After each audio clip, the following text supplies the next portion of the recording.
as you press down on the center shaft with your thumb. You'll hear a click.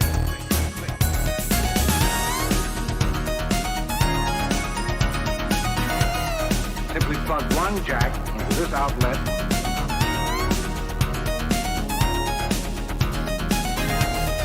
How about that? Pretty easy, isn't it?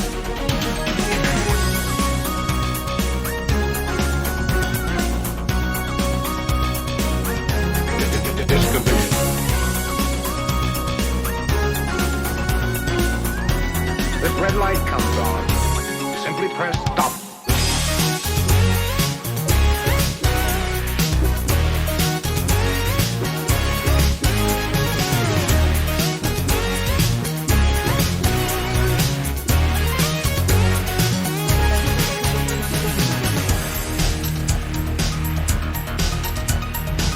After I stop the action, you're going to practice using these buttons. The Discovision player gives you many special capabilities. Stop, play, slow, forward and reverse. Imagine a dog chasing a rabbit around a tree. How can you get there in a hurry?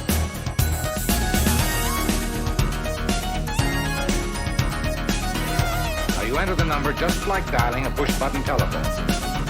2, 6, 3, 2, 4, search.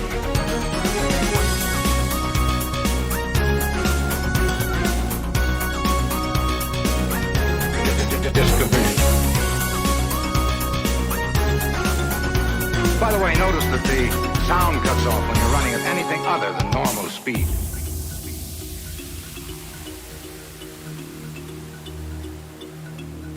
Use one of the step buttons.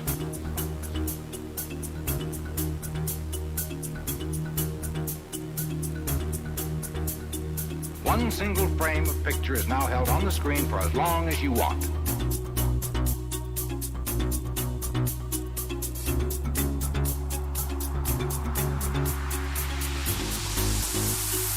Take as much time as you want, you're in control.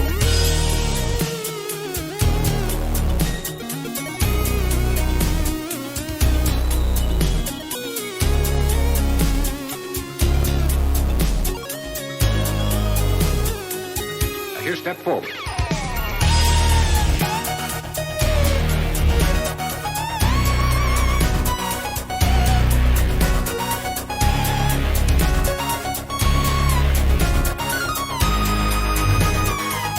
You found me again. Welcome back.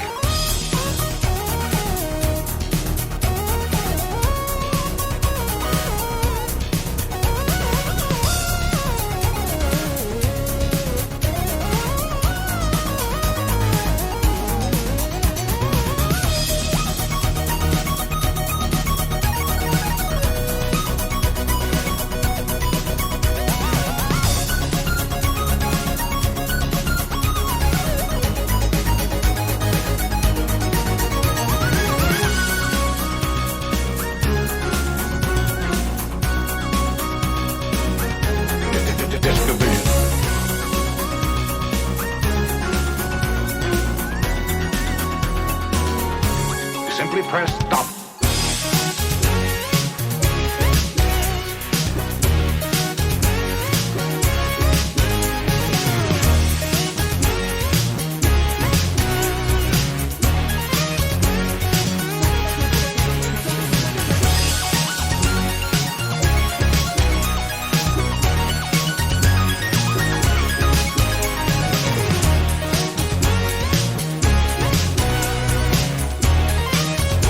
Jack stops the disc and returns it to the bar position.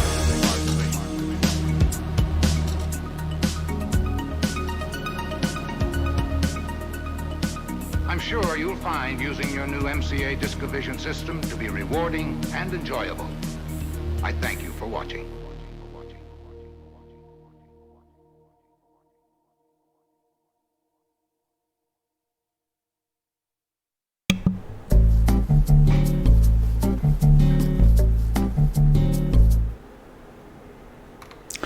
Good morning, everyone. Welcome to the fourth live stream of 2019. I'm, of course, your gracious host, DAZ Lewis, and I'm really glad that you could make it. I have, until about 10 minutes ago, only managed to change the actual title of this event, which was still saying last week's title, so it's one of those things. I totally forgot about that up until about 10 minutes ago. Now it says converting skin shaders for use with Iray in DAZ Studio. So older skin shaders are meant, so it's not quite the correct title. Should have read converting older skin shaders. And this is kind of a follow-up of what I did last week, namely about the, whoops, what's happening here? That's my monitor in vision there. That's not what we want. There we go. Much better. Sorry about that. One of those hitches of life technology. Hey? So yes, it's kind of a follow-up of what I did last week, where I showed you how to convert older models to use with Iray, and then we applied materials from the library to Clank and to Staci. And this is kind of a follow-up in that we've only converted Staci in my last video, in my last live stream, but we didn't actually make her skin look handsome. So I've created this here as a thumbnail for this event, and this is what I've done there. So on the left hand side we've got the regular 3D light render, and on the right hand side we have me having converted those materials into Iray materials. And they look much better when rendered in Iray. So if you convert a material from 3D Light to Iray and then you render it in Iray, it kind of will look okay-ish, but still very flat. And this is partly inspired by, I didn't get time to show you this last time, but also because I've had a nice little discussion with Rod on the on several YouTube comments. So hello Rod, in case you're watching. I really enjoyed the girls from TNA. That's what Rod's been doing since 2009 on Renderosity. And he's mainly a poser user, a long-time poser user, and he's kind of getting into DAZ Studio. He's got a very expensive graphics card. Congratulations for that. The RTX 2048 Ti. It's one of the most expensive graphics cards that you can get. So very interesting. I'd love to buy one. I'm not sure if it'll fit in my case, but you know, one of those things. And he's posted a couple of pictures, and he said, hey, I'm not entirely happy with how my older shaders look under Iray. So I thought today I'm going to grab a model like a Genesis 8 model, Charlotte namely, and I'm going to copy her skin shaders onto Staci using Staci's original kind of skin material, skin color, and then getting rid of Charlotte's textures, and so we can kind of create what we see on the right hand side here. There, so that's one thing I wanted to show you. But speaking of Rod, actually, if we've got, he's sent me a couple of renders that he's done here. This is one that he's done with his new graphics card. I believe this took about 4 hours, as opposed to the other one here, which took about, what did you say now, 13 hours? That's a long time. I'm looking at the scene and I'm thinking it's not actually that complex a scene. So one thing I just wanted to give all of you on the way. There are settings in DAZ Studio that may make that a bit more efficient, so we're going to look at that as well. So these two things. There we go. Yes, this is Rod's website, by the way. If you're looking at, I'm going to put a link in the description. It's the girls from TNA, and I very much enjoyed that. And I was just thinking, my God, that's so much work what Rod's doing there. So I'll put a link to that in the description. While we're in the web browser, let me show you the model that we're going to be using. Staci, just like last time, Staci, made in South Africa by Steve from 3D Universe. Well done. Shout out to South Africa.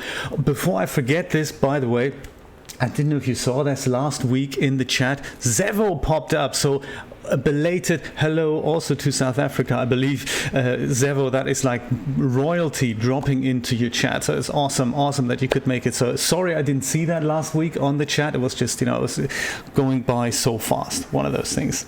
So hey, thanks to Zevo. And the other item that we're using next to Staci is her summer splash outfit. Particularly this halter top here and her trousers.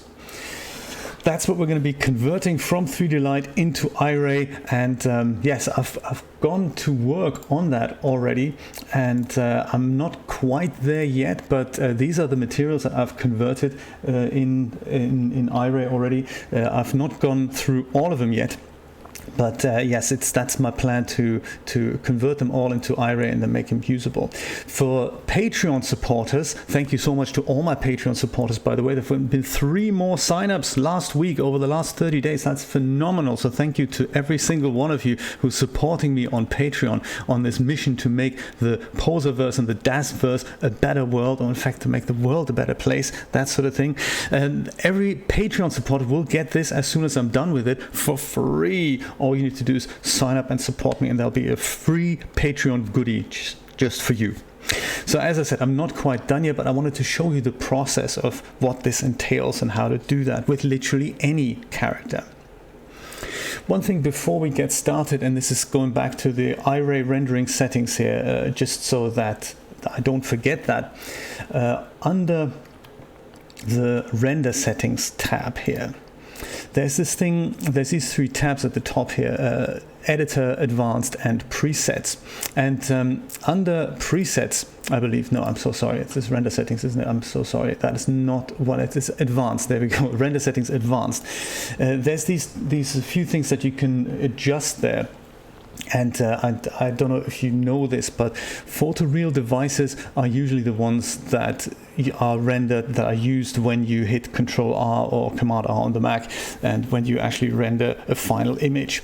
Interactive devices, this is something that may or may not happen in your viewport, depending on what the draw settings are set. I don't want to get into that. Just on the photoreal devices, I can select both my CPU and my GPU here. And if you have a fast CPU and you have a fast GPU, then it is sometimes beneficial to tick both of these things, because it means that both devices can be working in tandem together. So if you have a slow CPU and a really fast graphics card, a fast GPU, then that may be detrimental to performance. But if you have a kind of equal shares of a good CPU with a good GPU, then these two may be able to work in tandem. So my system, my CPU is as fast as my graphics card. I'm on a dual Intel Xeon system, so that's 2 CPUs working side by side there, and them together with the graphics card gives me about 100% increase in render speed. And I just wanted to let you know that. Have a look at that. You can also, if you have multiple graphics cards, multiple GPUs, you can select them all here. So if you have, maybe if I ever get a 2048 Ti, then that would probably show up here in DAZ Studio 4.11, that is, and then I can probably select them both, and with a bit of luck they should both be rendering at a tremendous speed. And of course that's my hope. I need a lot more Patreon supporters for that to happen, though. So one of those things, it's not something I'm going to rush out to buy in a hurry just yet, but it is on my cards that perhaps at one point I need to replace my graphics card with something faster. That's one thing. The other thing is slightly further at the bottom here. It's called the optics prime acceleration. And that's another one of those tips. From what I understand, and don't quote me on any of this, I've completely kind of picked that off several sources on the internet there. This is kind of coding language in a way that lets DAZ Studio talk to the render engine, if that is correct. I mean, do correct me if that is complete nonsense, but from what I understand, if this is switched on, the optics prime acceleration, then DAZ Studio may be able to transmit data faster and compressed to the rendering engine somehow, or it's some way of making the render engine work faster. And I've run some tests when this system was when I built this system, and I found that this box ticked means I get faster render results, and it's one of those things. I've not seen this mentioned in many forums, so do switch it on and see if it improves your render settings. One of those things. Both CPU and GPU working together, and optics prime acceleration, both found under the render settings on the advanced tab. One of those things. If it helps you, I'd love to hear from you, and let me know your experiences with it, because for me this combination works rather well. Now let's get to the meat of things. Let me open my right hand tab here and bring in 2 characters. The first character that I'm going to bring in from my Smart Content tab under Figures is Charlotte. I've just picked Charlotte because she's one of the first figures that comes up in my Smart Content tab, and because she's kind of a young character, and I guess that is And that's kind of what we can use as a template for applying this to Staci. So Charlotte, I'm also going to go over to the wardrobe and give her something to wear. Perhaps also one of the first items that comes up is the bandeau twist bikini for Genesis 8. So I'm going to apply that. And with that, perhaps we're going to go and pick a nice outfit here with a tropical top. Can I just apply that here? Probably have to select it first. It's one of those things. Sometimes it works, sometimes it doesn't. Bottoms, tropical bottoms go on as well. So that's a nice Iray material there. So there, that's one character. And if I don't do anything else, let me just frame her up, because we're going to be dealing mainly with the upper body. So let me frame her up. Perhaps I'm going to go and get that a bit wider, like so. Or something like that, doesn't really matter that much. Let's go and create a new camera, copy the perspective view, and that'll be my camera 1 for Charlotte. And also I'm going to go and select her, whoops, not the camera, but Charlotte, and move her out of the way a little bit so that she's kind of over here. And I'm doing that so that I've got Charlotte framed up in one camera, and in the other camera I'm going to frame up Staci, and then I can copy and paste surfaces and then adjust things accordingly. So that's going to be my setup here. So that's Charlotte on that side, and let's also bring up under the content library now, under poser formats, I have to go and head over to my DAZ library, and under figures I've got Staci, and Staci comes in like so, just as a flat shaded object here. And with Staci selected, I'm going to go and put her pants on and her short top. And I think we're also going to go for the hair. So we've got the classic Staci look. There, we're not going to pose her at all. I'm going to frame her up like so and create another camera. So that'll be camera 2, and we can call it Staci and Charlotte. But if I do that, then the system is going to tell me, hey, something like Staci already exists, so I can't name the node Staci. I'm just going to stick with camera 2. It'll be just fine. So let me switch this over to camera 2 here, so that we have Staci shown here. And I'm going to display these two cameras side by side. So I'm going to head over to window and head over to viewports, and I'll say side by side. And if I do that, then I get both these things. Now I've got the front view. That's not quite what I want here. I'm going to go for camera 2. Oh, sorry, camera 1, of course. That's Charlotte here. Where's Charlotte? Didn't I frame that up a minute ago? You've seen me do that, haven't you? Right, there we go. Let's do that again. There. That's Charlotte here, that's Staci over here. Now look what happens if I switch the viewports over, then it looks like the aspect ratio is changing, and that is currently because under my render settings I'm probably rendering the active viewport size, and that means whatever is selected here in regards to aspect ratio will be selected here as soon as I switch over, and that isn't really, that just doesn't look nice. So I can help myself out there by selecting fixed aspect ratio, because we're looking at this portrait. Let's go with something like the golden ratio portrait. And if we lock that in, then I can select whichever viewport, and my size of my framed camera doesn't change. So there we go. That's nice. I like that. Right. Last time in fact, let's switch the right-hand side viewport to Iray. And because I've lost my mind, I'm also going to do the same thing on the left. So this is going to take a little bit of time for the Iray rendering engine to kick in there, and we'll just see what we have so far without doing anything really. Yes, one of those things. This is when you need a time filler, like a cartoon or an advert. This is what needs to be playing right now. One of those things. What I'm expecting to see right now is an image on both sides that is kind of very much burned out, so way too light for my liking. And hey, there we go, as if by magic there it appears. So Staci can kind of be excused because she's not even converted to an Iray material just yet. Charlotte, well, that just looks like a very bright sunny day. Or is it? All I want to deal with right now is really the environment, so the IBL, that's exactly what I want to do. And I just, under render settings, just to have a look here, it is switched on. It's switched on to the default of 2. But of course, the other 2 light objects that we have in our scene are the headlamps from both cameras, camera 2 and camera 1. And those are switched on by default.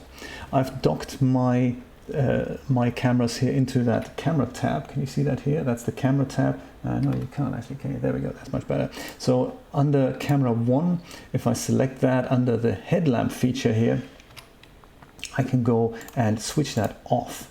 So it's currently set to auto, and auto is kind of the default. So if I switch that to off, then my camera 1 should be much darker now. So I can see, I can get a better I can get a better impression of the skin color. And I'm going to do the same thing on camera 2 as well, because Staci is also slightly hot there. That is a technical term, of course. If something is overexposed, in the television industry, we always said that's a bit hot, and that means it's just, you know, the highlights are burning out. So this is a bit better. It's not perfect. It's not, you know, it's not amazing, but it is the default IBL that we get with DAZ Studio, and I think that's a good starting point for me. It looks fairly natural. So there's one thing that I need to do before I even get started, and that is to select all Staci's materials and convert them to Iray, just like we did last time. That's done by literally just applying the Iray Uber base there. I'll do that in a moment. For now, let's just have kind of a tour of the things that we need to do to convert Staci's skin.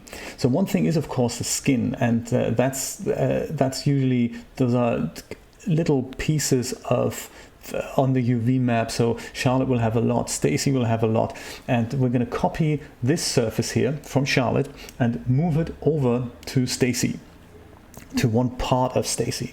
Then on that part, we're going to go and optimize the shader so that it looks good, and once we're happy, we're going to paste that onto the rest of Staci. So we're going to start with the chest here, and then we're going to plaster that all over her body as soon as we're happy, and then, you know, everything will look nice.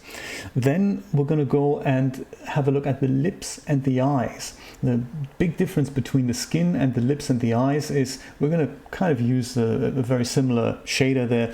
The difference between the lips and the regular skin is, of course, that the lips are glossy and they have a different color. So Staci doesn't have skin textures as such. We do have textures on the clothing, but we don't have it on Staci. So Staci is completely flat colored, and to give it that cartoon look. And we're going to retain that look. But what is happening here to make the skin look as good as it does on the Iray rendering engine with the latest characters is, of course, that we have this. There's one phenomenon that's called subsurface scattering, and that is, I remember, I'm not sure if you remember, when you were reading comics underneath your duvet when you were a child, you may have done that with a torch, and because, you know, your lights were supposed to be out and your mom wasn't supposed to look at that, you're still reading underneath it, like it's one of those things. And we did it anyway, of course. And when you hold a torch in the dark to your hand, then you'll see that your hand is kind of red and looks all creepy, and that is subsurface scattering at its best. It's basically saying that light enters an object, scatters around, and leaves it in a diffuse manner, and thereby illuminating a tiny part inside the object. So another example is a glass of milk that you shine a light through, or a glass of Coke that you put against the sun, and then you can actually see the color of the Coke. Coca-Cola doesn't even have subsurface scattering. It just, light enters in and it kind of just goes out without being scattered too much, but the effect is kind of, or the principle is the same. Light enters, light scatters, and it illuminates part of the inside of the object. And all that, if you look at her nose here on strong light, we can see exactly that. If you've seen some characters that have a strong light from the back, you'll see the subsurface scattering in there. And Staci doesn't have any of that applied. She's just a flat cartoon character. But those properties we're going to go and apply, and, you know, we'll see what happens. So to get going then, let's switch this viewport back to texture shaded to save some resources here on my poor overtaxed computer. I was also rendering and streaming and recording this and all that. So yeah, I'm gonna go and go a little bit easier on him if he does come back to life in a moment, that is. By the way, the technical glitches I told you about last time, I'm having them again today. I can see that YouTube isn't quite happy with the stream, but it looks like that once it's converted, if you're watching this later, YouTube kind of, I don't know, takes a moment and converts the stream into a proper recording, and then it looks perfectly fine. So right now I've got the same thing as I had last time, that I didn't have a proper good-looking 1080p return, but it didn't seem to matter, so I didn't have to re-upload my project to YouTube, which is great. So I like that. So I'm kind of hoping it's happening again today, but you know, can we be sure about that? We can't really, can we? So hey, we'll have to wait and see. Just like we're waiting for the computer to please not crash. That would be, you know. But then philosophically speaking, if we don't focus on the computer crashing, perhaps it won't crash. So there we go. I've had this several times before. Sometimes it just takes a while for the Iray render port to be switched off. It's, you know, it's one of those things. Currently I can't really do anything. Oh yeah, there we go. That's not good. When that happens, that really isn't good. Sadly, I also didn't save the scene before I started just clicking one button. It's one of those things. Terrible. Yes, that isn't good now, is it? Does it help if we switch anything off? It doesn't really, does it? Usually this comes back to life. Sadly, maybe today it's one of those days where that doesn't happen. I don't really want to mess up with Control-Alt-Delete and see what's going on here. Yes, not responding isn't quite the answer I was expecting here. That's a bit of a shame, isn't it? But we'll give it a little bit more time. Let's seize this time. If you have any questions, do let me know in the chat, and then we can always talk about something else while my computer is, I don't know, thinking about it here. So yeah, the nature of live television, I guess, you know, it's not always predictable. And of course, in a recording, I would edit this out, so that wouldn't happen. So yeah. Rather than me having to completely restart DAZ Studio and start again, which I'd like to avoid, let's seize the time for something else. Maybe we'll look at a bit of Rod's series, The Girls from TNA. Let's do that. So Rod's been doing this since 2009, he told me, and I did start like you do on a comic. I did start at the end at first, and I didn't quite get the story, so I thought I'm going to go and start again from the top, and I understood it much better, and very quickly I kind of got into it. So what I like about Rod's work is that you can see the regular kind of renders here, but very often, and I believe I've noticed that in the first chapter here, where the story is established and the girls are being sent to Las Vegas. What he did there is he combines real photos with the 3D renders. I really like that. It's a very cool idea of putting a believable story together. So there's a lot of post-production going in there. So you can see this is an actual photo of McCarran Airport. Julia and I got married there, by the way, in Las Vegas in 2004. So that was many, many years ago. Julia, by the way, isn't here with me today, which is such a shame because she had a dentist appointment, check it out, on Friday at 10 o'clock. And I was thinking, it's live stream time. Why do we do that? Terrible. But hey, she had made the appointment in December, I believe, where I hadn't quite settled on this time slot. One of those things. I think we have good news here. My computer's gone back. We'll stick with this, and should my computer freak out again, I've always got something else to go back to. Let's talk more about DAZ Studio. I'm so sorry about this. This wasn't supposed to happen. Let me save my scene here, just so that in case this happens again, skin conversion, let's call it that. Conversion, there we go. Just in case this happens again, I do have something to bring back.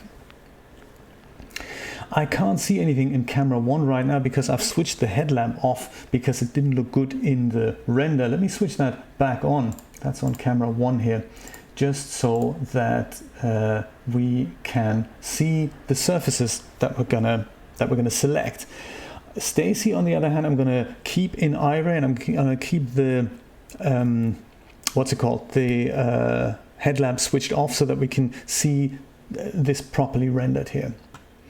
Righty, so with Staci then selected, and all her pants, short hair, and the short top, under render settings, sorry, under surfaces, let's head over to select all these things here, head over to presets, head over to shaders, and head over to Iray, and apply the Iray Uber base, and that will first of all convert everything that we have to Iray material. So now they're going to be editable in the surfaces tab.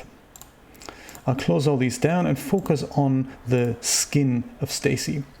With my surface selection tool over here, Biscuits is here. Biscuits, hello. Hello to Holland. Biscuits is one of my Patreon supporters, by the way. I'm supporting her as well on Patreon. She makes amazing hair props and outfits, so check her page out. Very nice. Biscuits 3D on Renderosity. I featured some of her hair props in an earlier video, and she's doing amazing work. So hello, Biscuits. Nice of you to join. Nice of you. Glad you could make it this time. Very nice. I'm selecting Staci. I'm selecting with the surface selection tool. I'm going to go and select Staci's chest. If I hover over that, I'll see that part that I'm selecting. So hover over that skin chest. I'm going to select that, and that'll select that here in the surfaces palette as well. There's a couple of things I want to do before we do anything nasty. So her skin color. This is kind of a good sample of a skin color. Her skin is fairly simple. We have one base color, and that color is also repeated as a base diffuse color here in the diffuse tab and maybe elsewhere, but other than that she doesn't really have anything else applied. So what I like to do here to remember this color, because we're going to override that in a moment, is just single tap into that, and that'll bring up that Windows color picker here. And I've done this already, but if you haven't, so if you have just selected a color, it'll appear here in this square, and you can change it if you like to something that you'd like to change it to, or you can also drag this square over to any of these squares to kind of remember that color as a custom color. So I've put that here already, so it's not going to make a difference, but just to show you, I will also put that here. And that's then a square I can go back to. So if I change my color to something else like this, that's going to look terrible now. But if I wanted to go back to the color that I've just remembered, the only thing I have to do is just click here and then bring that color back. And I wanted to lock in Staci's skin color because we're going to override that value with something we're going to select from Charlotte's skin now. So let's do that. With this surface selected, which we now know is Staci's skin chest surface, let's move over to Charlotte and select her kind of torso here. So this is all a big orange bit that's going to light up now. This is all one surface with Charlotte, and I believe I have to, yeah, there we go, selecting it as well. It looks like it's not coming up here, but if we go and drill down into Charlotte, I can see that her torso is selected, and that's all the torso surface properties here. So we can see that she has several bits applied here. She's got a skin color, she's got a skin texture, she's also got a translucency texture and a dual lobe specular reflectivity texture. Very, very intricate and boring. I'm not that clued up on shaders yet. This is one thing that I really need to brush up on, but without any documentation on the DAZ side, it's a little bit difficult to do that. So let's just go right click on the torso and copy the selected surface here.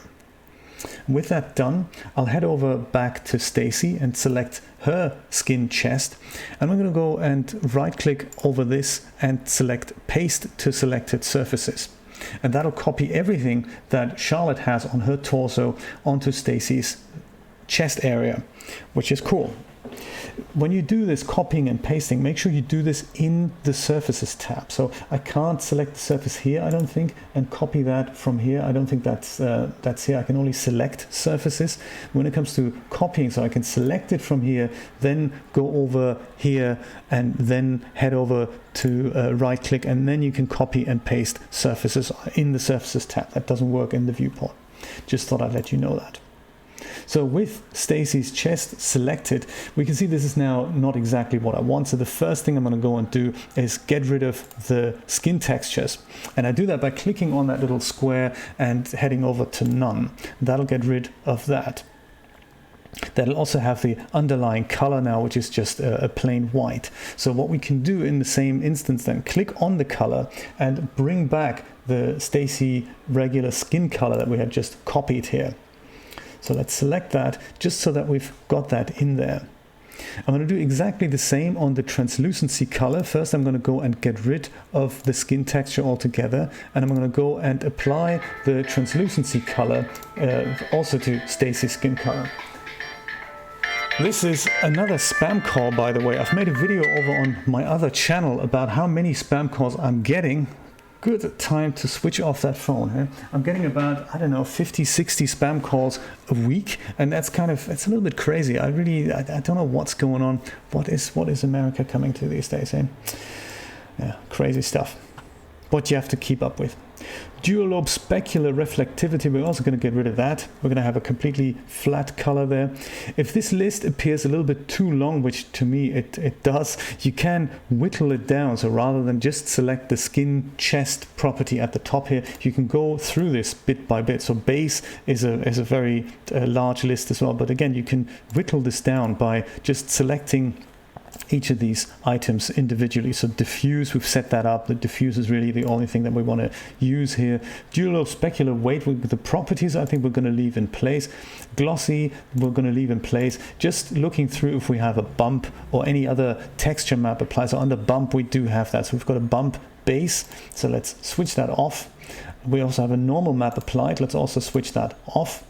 So we don't reference any textures from another character. That's very important. And transmitted color, and well, that's a good point. Let's get rid of that as well. This has got to do with the subsurface scattering that I've mentioned earlier, but sometimes it doesn't really give you the results that you want. So on Charlotte it kind of worked, but on Staci I don't think this is a good look. I think the skin has this kind of bluish tinge to it, and this is kind of what we see here. So on a real life person, I guess that would work well if we have kind of yellowish skin, but our blood's kind of more like a dark purplish kind of tinge that would then come out. So in order to get rid of that, we can just switch over the subsurface scattering mode from chromatic to mono. And that'll do one thing. The transmitted color, I'm also just going to replace with Staci's skin color for now. And we'll see, I think that may have a good effect there. If this is still a bit too dark, perhaps we can just set that to white. That's another idea.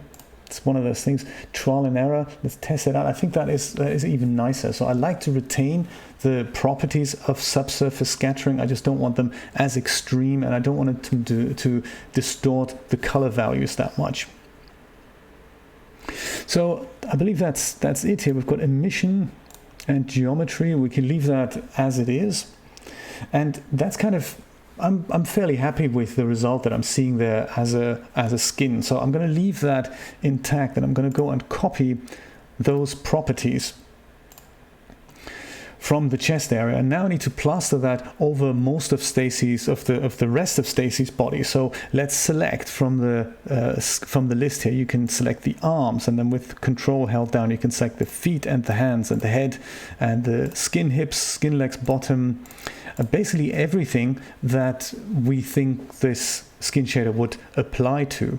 So I'm not going to deal with the inside of the mouth yet, or the lips or the eyelashes. I think I'm going to leave that intact for now and just go and hit paste to selected surfaces. And what that should do now is give us an overall material here on all of Staci's skin. At least that's the plan. So with that orange stuff selected here, Let's go and select off Staci there completely, or maybe just select a different surface. That looks okay. So that looks almost like the render that I did there, that I showed you earlier, on the skin at least. So that's something, you know, we can keep in mind. This is the result with a bit of proper lighting applied. And we can do the same thing now with the rest of her body. So what looks different now is the lips. They need a bit of gloss there to it, and the eyes, they also need a bit of gloss and shine to it. And then of course there's the hair, so we need to deal with the hair separately. And then there's her outfit. But in principle, that is how you do that. So let's just get let's just plow through it and see if we can do the same to the lips. Lips are a little bit more tricky, just a tiny bit more tricky, only because they have another bump map attached and they have a different color, and they've got that glossiness there. Yeah, I don't think my computer is very well. Usually he reacts much faster with this all in place. So on Staci's lips, we can see we have two surfaces here, and they happen to have different colors. So that's, I think that was maybe a mistake on the original default material that's applied there. I believe you do get a couple of other makeup options under pose, I believe that is, under Staci. Yeah, you do get some other makeup options. So we've got goth and stunning, that's the default, and we've got the tune map as well. So depending on which one of these you'd like to choose, I think I'm going to stick with whatever is on the default there right now. And with the upper lip selected, that looks more like a lip color. I'm going to head over and under the base color, you can either just select that from the top here or under base color. I'm going to click in that, and again, I've already done that. I'm going to drag that lip color over to my color swatch here so that I can bring it back in a moment. Because now what I'm going to do is I'm going to head over back to Charlotte and sample her. Whoops. That's a little bit much, isn't it? So I'm going to sample her lip area. So with that selected in the Surfaces tab again, I can see Charlotte's lips, and I'm going to go and copy that selected surface. I'm going to apply that to Staci's top lip. So we've got top lip and bottom lip. So we're going to go and start with that. The top lip is just called lips, and the bottom lip is called bottom lip. There we go. Exciting. Let's start with the top lip. Apply, paste the selected surfaces from Charlotte, and we'll do more or less exactly the same as we did before. So under base, under the diffuse option, we're going to get rid of her textures, both translucency color and the diffuse color. And under base color, we're going to go and apply the lip color that we've just copied there, both from base and translucency for now. And we're getting somewhere. We've got a bit of lip, like glossy type lip. The lips look very dark, so let's have a look what else is going on there. Dual lobe specular, we've got a reflectivity map, so a specular map. Let's get rid of that as well. The rest of the settings we're going to leave intact. Glossy color, this is the color that any of the reflections reflect, so don't set that to the lip color, otherwise white light isn't going to reflect on her lip. So if you change this, and the reflection color that we see here, that's just this white, tiny little white dot, that is what we're getting from the image-based lighting now. That's the color of the image-based lighting coming back. If we set this to anything other than white, then whatever white comes in will be reflected as that color, so careful with that. I can also see just about, can you see that if I zoom in there? My face is in the way, isn't it? Oh, there we go, that may work. You can also see that a little bit of a bump map is coming through here. So there's a bump map applied. Let's go and see if we can get rid of that under bump, of course it is. There's a base bump and there's a normal map. So let's get rid of those.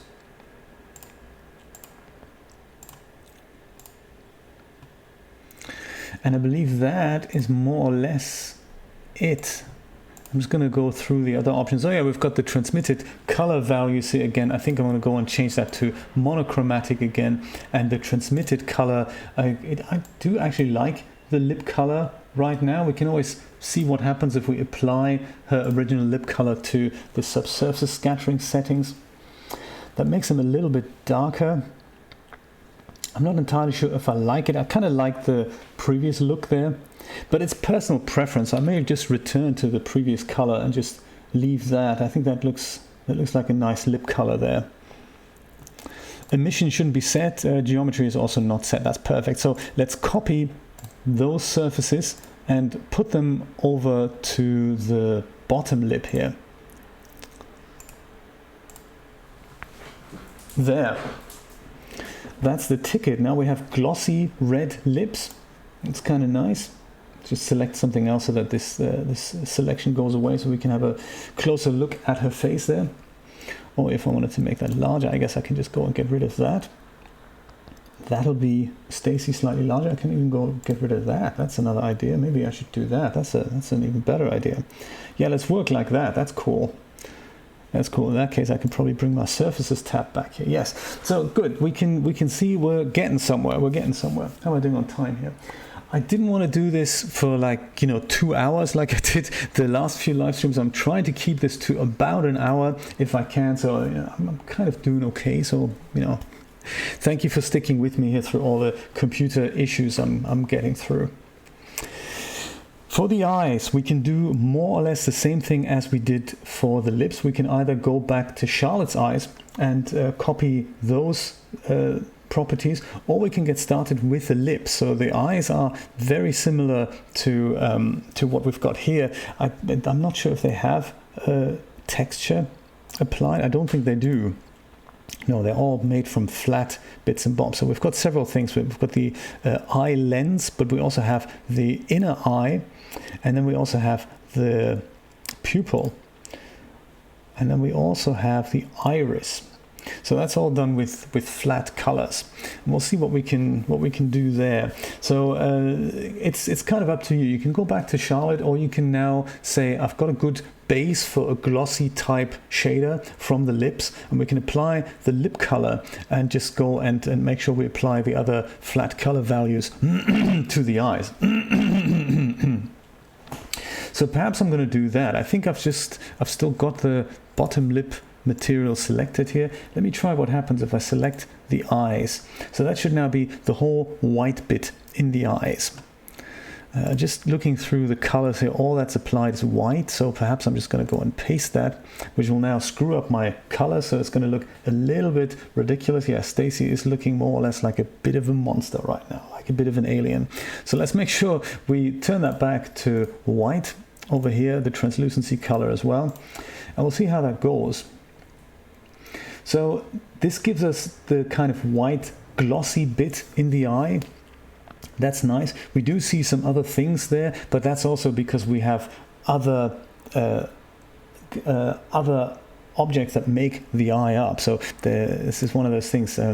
Transmitted color, I'm not entirely sure if that's correct, if we just should go for white instead of that, because that was the subsurface scattering there that we've had. So let's make that white for now. Okay, so we're kind of getting there. Let me copy that material, because that's kind of a base there, and let's see what we can do about the inner eye. If we paste the same material to the inner eye. Okay, that's looking a little bit better now. And now let's see if we can do something to the pupil. I think the pupil is probably all right. It's just a matte black color. Perhaps I'm going to leave that, and I'm just going to go and focus on the iris. And the iris is very pronounced with Staci. It was also a matte thing. I think we may make that shiny, but again, with the base color, I think I'm going to click on that and make sure I'm going to go and drag that in here so that I have Staci's original iris color. This may go horribly wrong now. I'll see how this works. If I go and paste the eye material to that as well,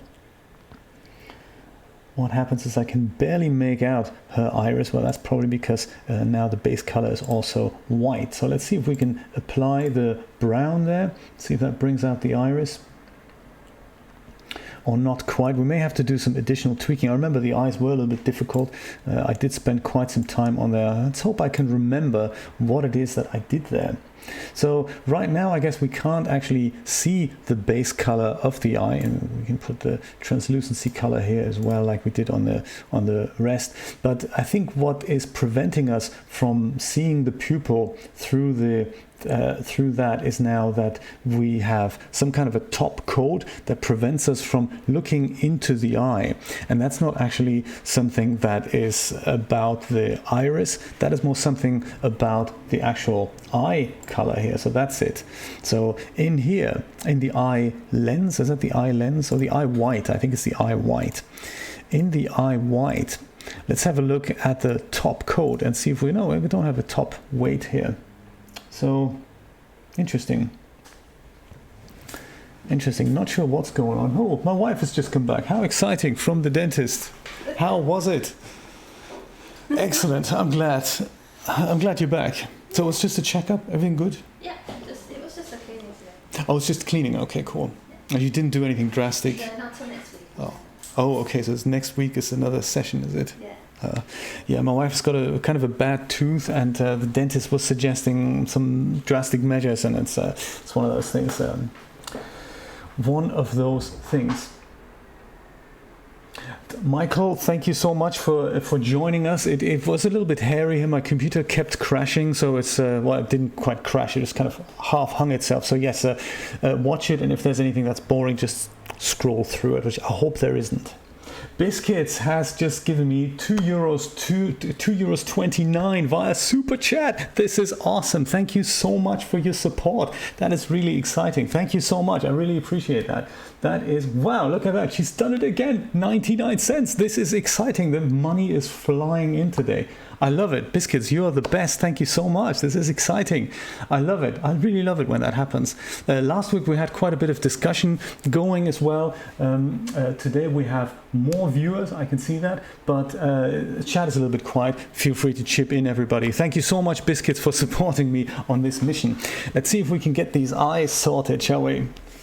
There's another thing actually I can see about the eyes. Maybe I'll zoom in just a little bit. There's the eye, the outer eye, I believe this material is called here. The outer eye is the area around the eye. And let me just switch back to this tool here.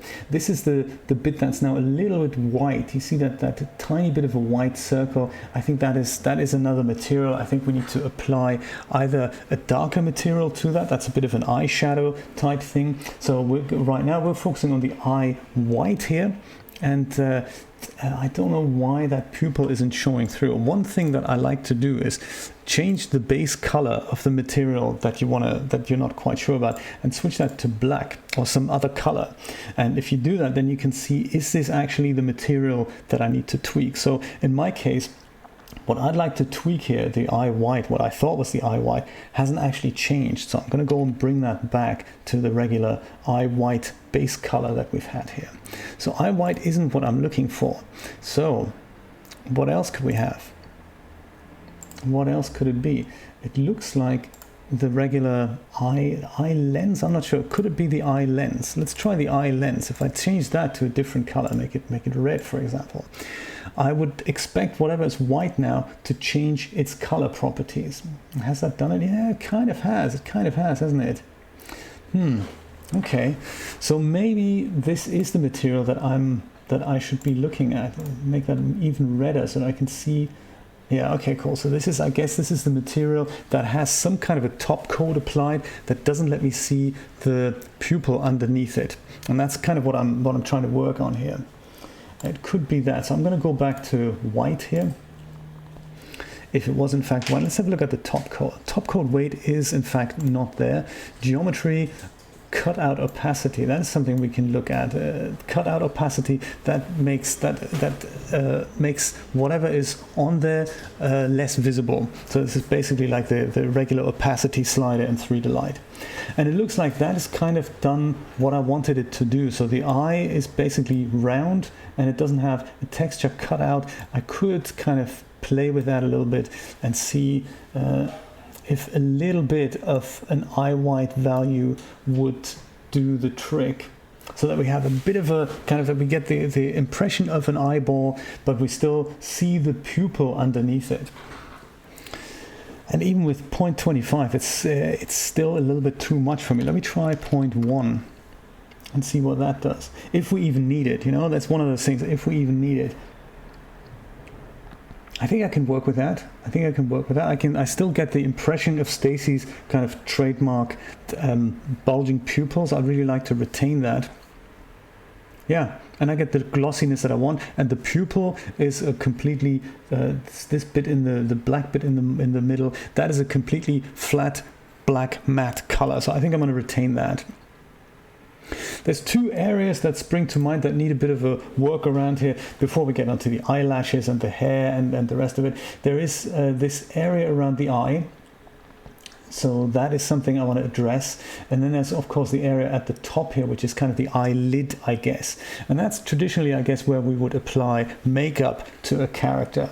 And I think I want to do something similar there. I'm going to copy the regular skin shader, perhaps from the face. Let's go and select the surfaces again. Just go for the face color, skin head. Excellent.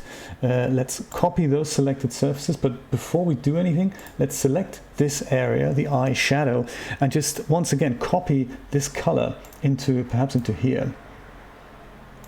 We can of course use anything. We can use something like a purple. You can apply a texture map to have Staci wear makeup and all that. Let's paste that the regular skin shader in there, and then go through the base color and just offset that just ever so slightly. I believe it was this here. So it's not going to make a major difference, but you know, it'll appear just a little bit different, and that's just, you know, that's what this is all about, subtlety. Under base, do we have anything else that we want to have? Yeah, diffuse is another thing that we can tweak to that color. Again, it's very, very subtle. It's almost no effect, but I can see this is giving us a little bit of a shadow here. In fact, it's, you know, popping out with a tiny bit of purple, so I'm already happy with those results here. Now, eyebrows are drawn on, aren't they? I don't think they're separate geometric figure there, I don't think. Come back, Staci, where are you? There we go. Staci's face has escaped the viewport. Terrible.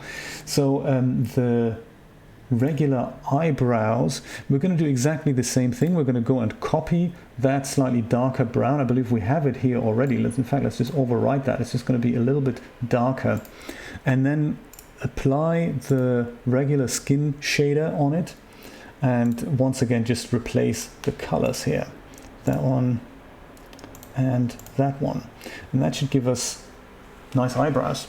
There we go.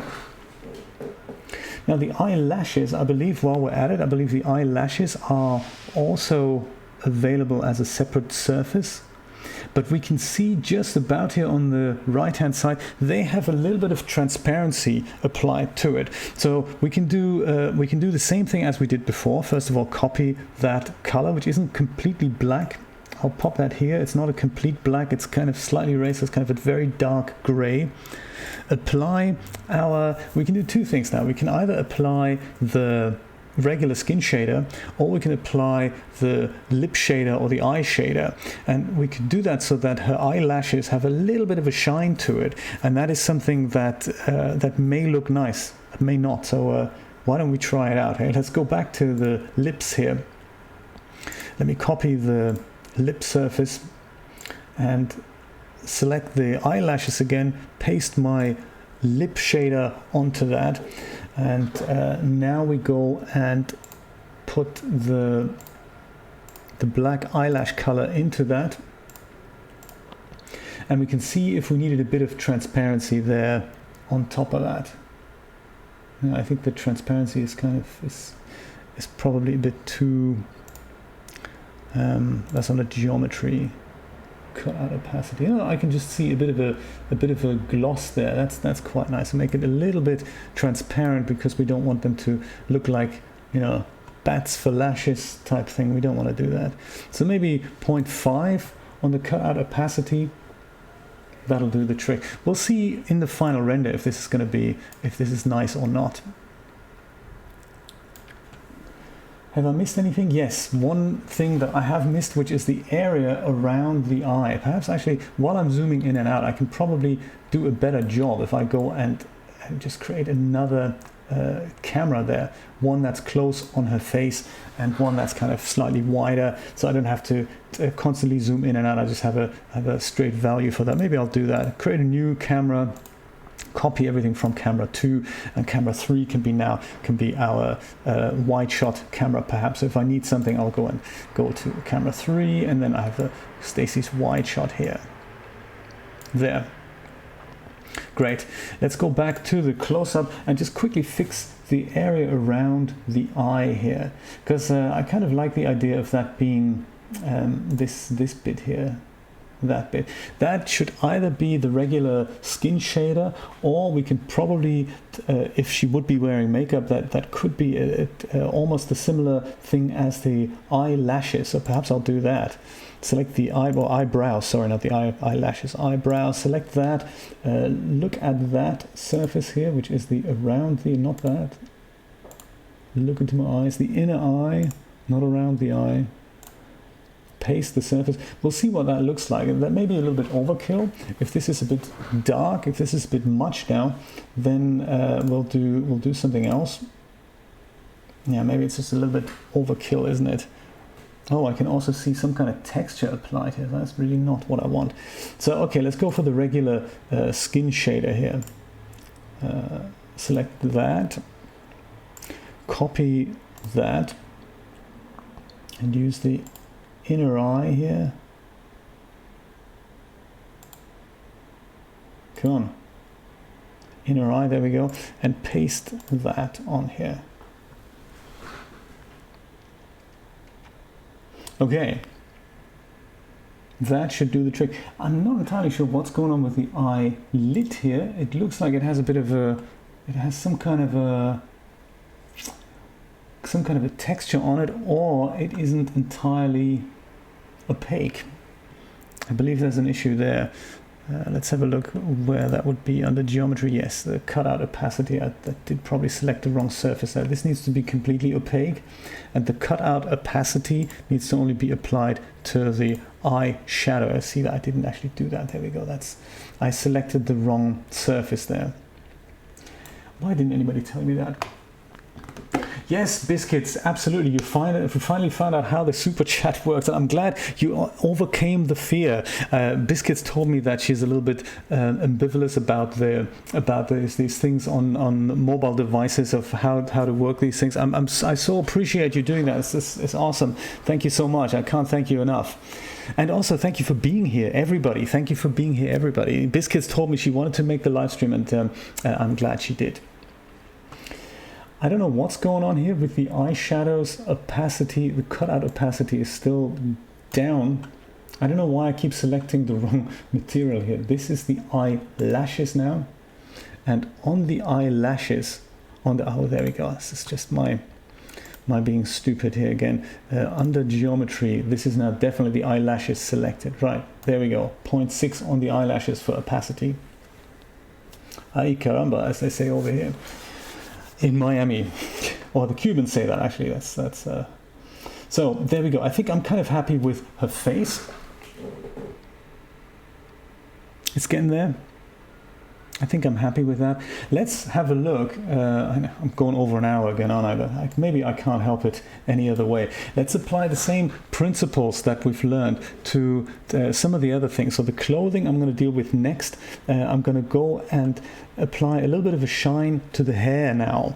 So I think for the hair, I'm going to use more or less the same thing that I've used for the skin, except for the fact that I'm going to make it a little bit shinier. So I'll apply a bit of a shine to it. So a little bit of reflectivity there.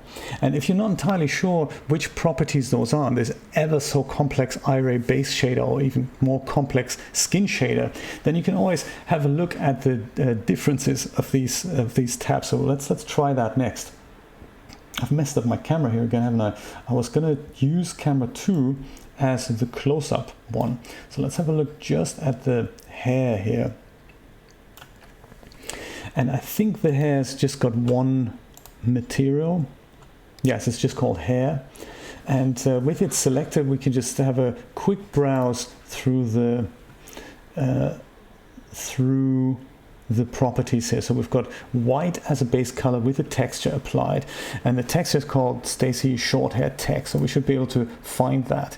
As soon as we apply the skin shader, this is going to go away. So yes, there's that. Whoops. Under base, there's really nothing else. Metallic flakes and top coat we don't have. Volume we don't have. Emission and geometry. Cutout opacity on the geometry. Okay, so we have a bit of a opacity map here. So let's see what that is. Short hair trans. Okay, let's do this thing. Apply. Let's select the regular skin head. That's good. That's a good thing to start with. Copy selected surface. Select the hair again, and just apply that. Paste that to the hair. And that'll now make the hair, well, look very cartoonish because we don't have a proper texture here, but that's okay. We're going to soon give it that. I'm going to go and make the base color white again, and then I'm going to go and select that short hair texture on that. There's also the translucency color, which I believe we can also apply that texture to. Let's just go and do that. And the translucency color, well, that's just, let's leave that, let's also make that white, in fact. We can see that there's a little bit of a shine to this whole thing there already, but it's not quite the color that I'd like the hair to shine at. So I would like the hair to have a kind of a brownish reflectivity. Also, I think the hair texture currently is a bit what's the word? It's kind of occluded, but let's see what we can do there. That is probably under the geometry. Let's apply that transparency map, short hair trans first, and see if that has an effect. No, that only has an effect on here, so that we see these cutouts here. So then, in order for the hair to get a bit of a shine, do we have a top coat? No. We have a volume. I don't think we quite need that that subsurface scattering there. So dual lobe specular. I think I'm going to go set these values to the default. So let's get rid of that. That's easy on the computer resources as well. Then we have glossy. We've got a glossy layered weight. If we get rid of that, then we see that all I see now is that the hair is just a little bit darker, but we don't get that extra layer on top of that. So I suppose if I put that to 1, then I get a lot of shine and a lot of reflectivity there.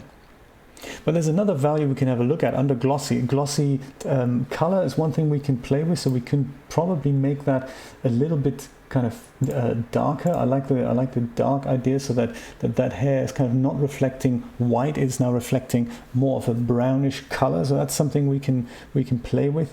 But there's also one other thing that we can make the layered weight a little bit less. Perhaps I think it's just a little bit dark for my liking right now. We can play with the roughness. If we make it less rough, then things get more shiny. So I suppose the specular spots on the hair now get smaller. When the roughness increases, then those spots get slightly larger. So that's one thing that can create a shine on the hair here. Bump that we don't have. So we can probably we can have a look at the geometry, and if we wanted to see what we can do with the cutout opacity, is that something that'll do the trick?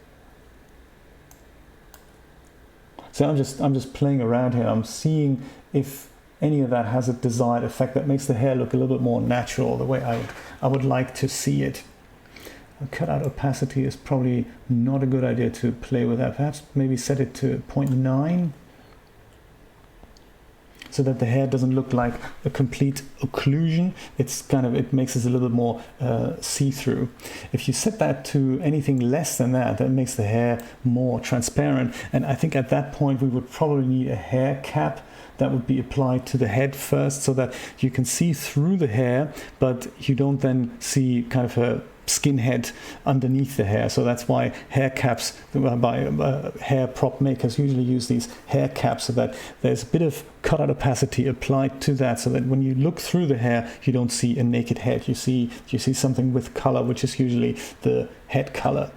So it's something to play around with. I think I'm going to just leave that on 0.9, and maybe I'll just leave the hair as it is. I still don't think it's quite as light as I'd like it to be.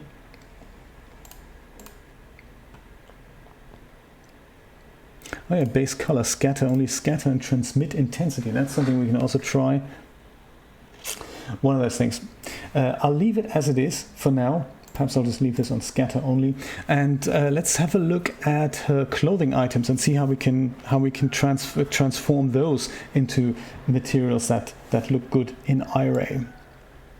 So I think that's kind of our character done here. I like the idea that this is that what we've done here so far, that rendered in Iray. Let's have a quick look.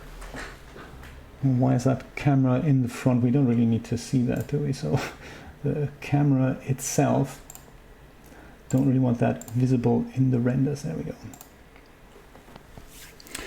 So that, compared to what it looked like before, it's a good step in the right direction. Hair color, as I said, we can fix that maybe a little bit later. I don't want to keep it too long. I just want to show you what we can do to get those clothes converted to something that looks handsome in Iray. So with that, I'm not going to go to the Charlotte shaders. I'm just going to go and leave Charlotte alone now, and we're going to go and start with some library shaders. So I don't really know what this material is supposed to be, but for a kind of a cartoon look, we can always have a look at the regular Iray shaders that come with DAZ Studio. So let's have a look. If we go and have a look at the top first. Let's select the surface of the top, and let's just have a look what the things are we have. So we've got a shirt and we have a shirt trim. Both of these have a texture applied, and I suppose they would have maybe a little bit of a shine there. So all we need to do really is to remember what the texture is called, and then we can also have a look if there's maybe a transparency map applied. No, there isn't. That's perfect. So all we need to remember now is the name of the texture map, which is, in this case, it is 3DUSSS_ short top text. Catchy title. So we'll just remember that's where that is, at the top here. And with the shirt selected, let's head over to presets and have a look under the Iray materials. If we see something along the lines of there's leather, there's liquids, marble, metal noise, there's a pattern. Do we use a pattern? Or maybe there's just some kind of other, just a cloth material here. Carpet. That's an idea. Fabric. Let's have a look in fabrics. So some of these, the bottom ones here, they don't actually come with DAZ Studio. This is a Platinum Club freebie product that I got, I think, last week, the Sleek Launch set. I think I've played around with it on one of my other tutorials about how to explain cameras in the DAZ Studio 101 series. Check that out. It's a 40-minute video. I didn't mean to be for that to be so long, but it just turned out that way. And I'm telling you everything I know about cameras inside DAZ Studio, even though it feels like I'm barely scratching the surface of that. So that's where these are from. But here we have carpet, carpet measured, silk, and velvet. So we can try both of these things to apply that to her top. Let's try silk and see what that looks like. You can even have two different materials. So this is now a flat color that's generated just from all the Iray values there. Whoops, there we go, sorry, there we go, full screen. This is now a flat color that's generated with Iray values, but we can just simply go through that and see where the colors are actually coming from. So it's probably under base. There we go. We've got a glossy color there, and we have a base color that's kind of not entirely white. It's like half gray. Let's see what happens when we apply our texture to that. So that's a short top texture.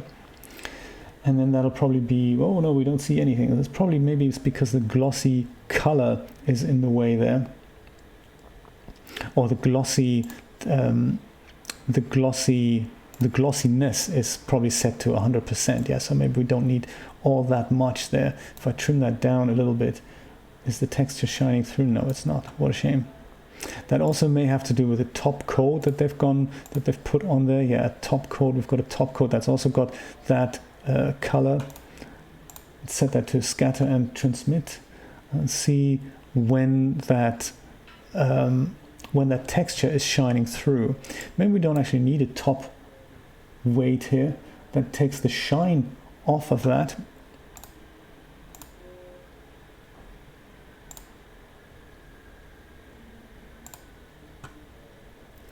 Yeah, so that's it's kind of the surface is what I want, but I'm not getting the actual texture shining through. Ooh. Yeah, so that's not a shader that I can use here, I'm afraid. So yeah, it's good to try this out. Let's try another one. Let's try Velvet Red, and see what that looks like. Other than it just being velvet, it may have other surface properties that we can tweak. So once again, the red comes through from something. I'm going to go and apply my top texture here and see if and when it shines through. This is kind of very much for me, this is very much like a trial and error kind of process here. Glossy color, I suppose we can also just add the texture to the glossy color. That should do a trick. There we go. Cool. So now I can see the texture shining through, and of course I don't want that to be red, so I'm going to go and set that to white again. There we go. That's something. Maybe I could have tried that on the silk shader, just override that color with the texture map. So if I compare the one on the bottom here that we haven't changed to the one on the top, I'm really getting the feel that there's a kind of a material going on now. So I do like that. There's some kind of inconsistency going on here, probably with the reflectiveness of the material. Let's just quickly go through that. It's probably some other redness applied here somewhere. Yeah, the top coat color. There we go. Let's switch the top coat color also to white. And that should get rid of that on the bottom there. Perfect. Emission geometry, that's perfect. Okay, so the shirt shader, let's just copy that and put it to the shirt trim so that those two surfaces look exactly alike. And move on to the trousers here, her shorts.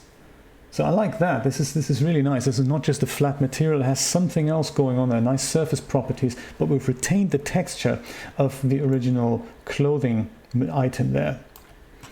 So with the trousers here, same thing. We've got pockets, shorts, and trim. So I believe we can probably just use the same material on all of them. Short pants text is the texture we're looking for. Let's convert all of these surfaces to a material such as, well, let's go with silk again. Let's, now that we've worked out how to tweak the velvet shader, maybe we'll do the silk shader and just get a different kind of material there. Almost good enough to leave it there if you wanted her to wear blue pants, but let's bring that texture back. So let's start with the regular shorts material here.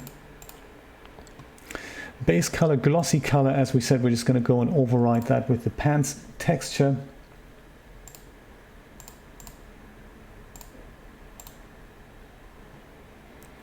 And yeah, that's that. And I think I'm going to go and switch that to white so that we have the whole color that the texture has to offer. And I think I'm already kind of happy with it. I mean, it's kind of a good luck thing. Because the trousers are blue and the texture is blue as well. So I guess under the top coat, we don't really need to change this to another color because those two kind of complement each other. But if we just stick with the same thing that we had there before, pants texture, and put that color to white, then that's kind of the same methodology that we followed with the shirt. So let's go and copy that material, apply it to the pockets and the trim. Whoops. Paste that, and that should look cohesive. So there we go. I think we've we've outfitted Staci for use in Iray. Perhaps now that we've figured out the mysteries of the glossy color thing, perhaps we'll do the same thing with the hair. What do you think? Let's try the hair under the was it not the geometry? Was the where was it now? They're glossy. We can apply the same hair texture to the glossy color the hair texture to the glossy color channel of the hair. Now, where was the hair again? Where was that hair? Well, I'll just go and have a look in the diffuse and see short hair text. There we go. Excellent. So let's look for short hair text. Short hair text. I was on it. And then we're going to go and make the glossy color white. See, that makes the hair a little bit lighter. It doesn't really, does it? But hey, it was worth a try. Glossy layer, wait, perhaps something like a little bit more intense again. No, I'm not having much luck. Perhaps you're having better luck than I have. Anyway, that is it for today. This is how I kind of tweak the materials to give Staci an Iray look. With a bit of patience, you can apply the same principles to other figures like LaRue and all the other older characters that you may or may not want to use in the Iray rendering engine. So thanks everyone for watching. Biscuits has to leave now. Of course, Biscuits, watch the rest later. I'm so glad you could make it. Thank you so much everyone else for joining me today. I'd like to thank all my Patreon supporters for generously giving money to me to make the world a better place and to support me on this mission to bring you more content. Christina recently commented on the fact that she's been away. She's in rehab. I hope you're doing okay. I hope it's not going to be too stressful for you there, and I hope they're not gonna put you through hell. Remember, this is all to make you feel better, and I hope they're gonna do an excellent job at that. The rehab clinics in Germany, they usually do a good job at bringing you back to full speed. At least it's a good way to push through this. If you've had an accident, or if you had whatever you've had after a major operation or whatever, they put you in a kind of a clinic. It's not an outpatient thing, it's an inpatient thing, but it's not a hospital as such. Just in case you don't know the rehab thing, how it works in Germany, it's paid for by health insurances. If you can get it, it's fantastic, and they do put you through exercises to kind of recover after these things. And one of my Patreon supporters, one of my viewers, Christina, she's doing it right now, so she's not at home. I wish you all the best, and maybe these tutorials will keep you going. Anyway, Christina commented on the fact that I've been very busy at the beginning of this year. This is, I think, my 11th video in January alone. January isn't even over yet, and it's all down to my new strict regime of having 3 days in my day job and having 4 days for all this. And I really want to take this seriously. I really want to take this to the next level, and you all help me by just being here and supporting me with that. So that's why I've been so busy, and I hope I can keep this up. My dear friends, thank you so much for watching. Let's wish Julia all the best for next week when she's going to be at the dentist again. I hope they're not going to do anything major. Join me next Friday, of course, for another live stream at which I don't even know what I'm going to do yet. If you have any questions or suggestions of topics that you want to see covered, then please let me know either in the comments or drop them in the live chat. I'm also going to come out with one more episode of the DAZ Studio 101 series. Being released either this weekend or early next week. We're going to talk about lighting. We've talked about cameras, now it's lighting is next, and we're going to do lighting both in 3D light as well as in Iray. So those are separate videos, of course, until we get to the render settings. And then also another thing, just a heads up what's going to happen in the future. The Iray 101 series, the DAZ Studio 101 series isn't going to cover characters much. I've talked about that, but characters is such a complex topic that I've decided I'm going to make a separate series for that, DAZ Studio 201, and that's one thing that's going to happen after the regular series is finished. speaking of finish, one last look at that render in my viewport here. It doesn't look bad, does it? It doesn't look bad. I'm going to go and give her a pose and render a portrait image. I'm going to post that on my community tab and on my Facebook page as well, if you want to have a look at the final render. In fact, let me just press save so I don't mess anything up. And don't forget, once I've converted all the shaders of Staci into Iray, all my Patreon supporters will get a copy.